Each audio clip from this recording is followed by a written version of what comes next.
If you are buying a car at a dealership and the car has a clean title and Carfax report, you don't expect to find out that you bought a stolen car, right? Well, this happened to a Middle Tennessee man. The News 4 I-Team's Nancy AMONS is digging into how this all happened. Nancy? Well, car thieves can be pretty devious, and this is a scam that has the attention now of federal investigators and investigators in several states.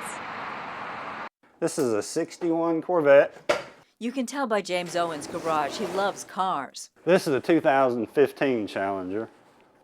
The one I bought, the stolen one, was a 2017. In January, Owens unknowingly bought a hot car, the one in this picture. He paid $26,000 for it, then watched a criminal investigator haul it away on a wrecker. The trouble began in January, shortly after Owens bought the car. He tried to register its vehicle identification number on the manufacturer's website. I said, this VIN doesn't exist.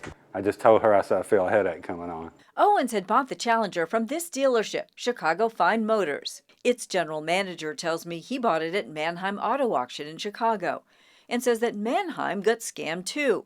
They bought a bunch of cars, about $2 million worth, all from one seller. All the cars turned out to be stolen. The cars had phony VIN numbers. The one they have here that's on the dash was bogus. But I mean, it looked professional and looked like it should. And they had fake titles from the state of Wisconsin. That's where the titling laws aren't as strict as in other states. You know, the FBI guy just said they were a real high-tech bunch, and we've never had to deal with this before.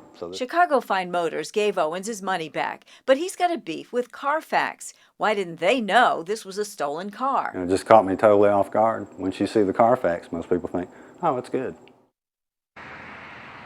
Now, there's a criminal investigation going on. The FBI is working with state agencies and with insurance investigators. They are not saying anything until this case wraps up. Tracy? Okay, so Nancy, is there anything else this buyer could have done, some way that he could have caught this?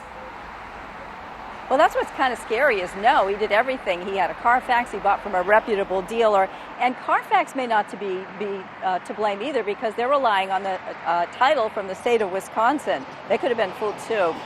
The good news, though, is that the dealer stood behind this transaction. Now, if you buy a stolen car, even if you don't know it, and the dealer doesn't stand behind the transaction, you could be out all that money and possibly be facing arrest.